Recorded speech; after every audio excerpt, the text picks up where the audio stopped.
So Baldur's Gate 3 finally released and it broke records of the massive player account of a staggering 800,000. I think it's at 815,000 right now. That happened in a span of like 3 days.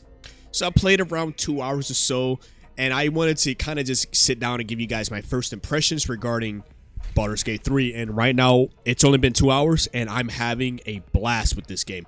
Baldur's Gate 3 is by far the most anticipated RPG of the year, and will probably, more than likely, be a very tough contender for a game of the year.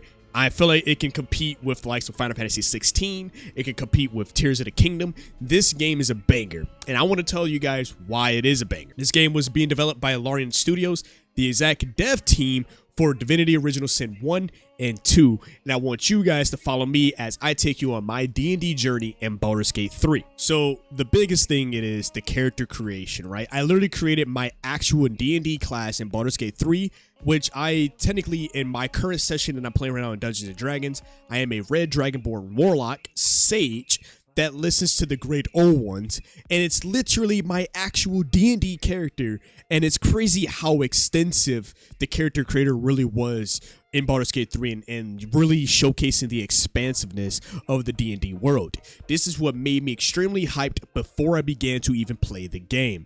The fact that I was able to recreate my current actual D&D character into Baldur's Gate 3 made me so happy, and I could take the character throughout the entire universe and take the fight back to the Mind Flayers. Now, for my Dungeons & Dragons folks who haven't got Baldur's Gate 3, this entire game is trying its best to incorporate 5th edition into video game format.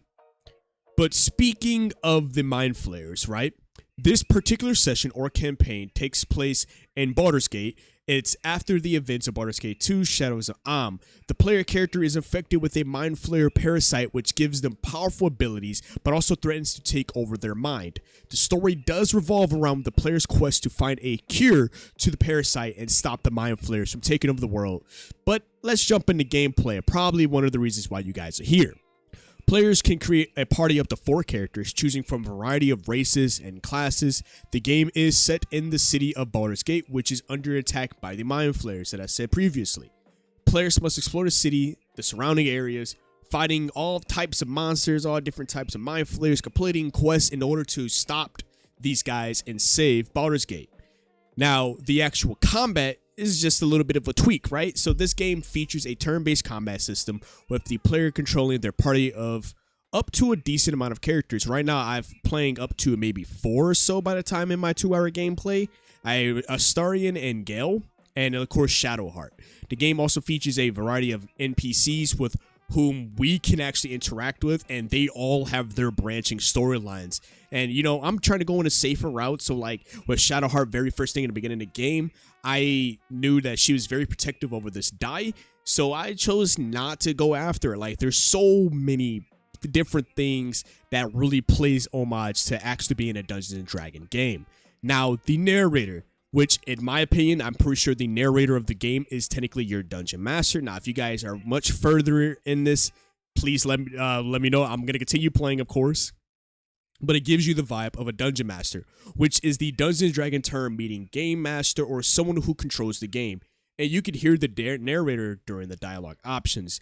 Now, of course, with an actual Dungeons & Dragons tabletop variation, there's a lot that you can actually, a lot of house rules, a lot of things that can be, you know, swayed. So Baldur's Gate 3 tries its best to literally do everything to 5th edition, from how much movement you can do, the range of spell attacks, X, Y, and Z. The game is technically a full-fledged D&D game. If you've never played Dungeons & Dragons, then this right here will be a great representation of the tabletop RPG in video game format. The dice rolls, the skill checks, all of the strength saves, wisdom saves, the whole 9, these are all major terms and mechanics that players would need to know to survive their campaign. And with a little bit of luck, you'll be alright. You'll be okay. Combat, like I said, is turn-based, but it is very engaging, and it does take a lot of strategies. If you're not careful, you can definitely lead to a team party wipe. While players are going through the story, you'll notice that the voice acting, though, is magnifique. It is amazing. Like, I feel every emotion, I feel every oomph, I feel every disapproval, every approval, every tearjerker. Like, I feel it all, and it makes me so happy to play this. Baldur's Gate 3 has been praised for its graphics, its gameplay, and its story writing. The game's graphics are some of the best I've seen in a tabletop RPG, to the likes of Warhammer 40K as well. They're another tabletop RPG become a video game, and those are being amazing. So seeing a full-fledged D&D session and video game format is crazy, and it's honestly pretty fun, right? The turn-based combat is both challenging, like I said, and strategic, while the game's writing is also top-notch with plenty of memorable characters and dialogue. For like an example, during cutscenes, you'll get options that portray to what skills you possess. So since I'm a warlock, I get to do a lot of different options using like arcana checks or wisdom checks to see if I can gain an advantage over conversations or situations to put me into a better limelight. Baldur's Gate 3 takes place in the Forgotten Realms, which is where the campaign settings in the D&D multiverse. The game begins with that player and their companions using shipwrecks on the Sword Coast, which is a region of Faerun. The player then must be able to do everything to find a cure to get the Mind Flayer tadpoles that have infested their brains. All of that comes back full circle. Like I said, I'm only 2 hours into this game, and I'm literally just, oh my god. One thing is the auto-saving feature. Oh, I got few choice words to say about that autosave. It's a pain in the ass. It is definitely a pain in the ass. But other than that's my only gripe that I have. I'm having tons of fun, and I'm still playing it even after me recording this. But what do you guys think about Baldur's Gate 3? Is it something to be picking up? This game is at $60 on Steam. Right now, they are in talks of trying to get it over to, you know, consoles. But right now, it is on Steam, so you guys can enjoy it there. If you want any more information, or you want to talk about Baldur's Gate 3, or talk about campaigns, or just talk about Dungeons & Dragons, then I have a beautiful community that you guys can actually come to. It's in the description below. It's my Discord link. Hop over there. We could talk about it outside of this video. But what do you guys think about Baldur's Gate 3? Do you like it? Are you having fun? What's your gripes? What's your pain points? Let me know in the comment section below. Make sure to like the video, and it's also subscribe. Your boy's on his way to 1,000 subscribers, so let's definitely put it up right there.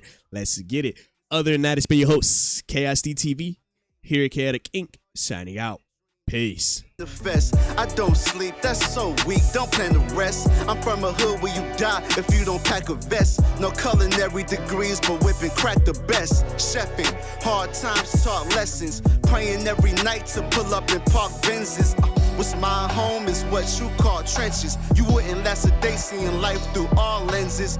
It's all tension, no sun, and rain and plenty. Full-time job, still can never make a penny. I ain't rapping for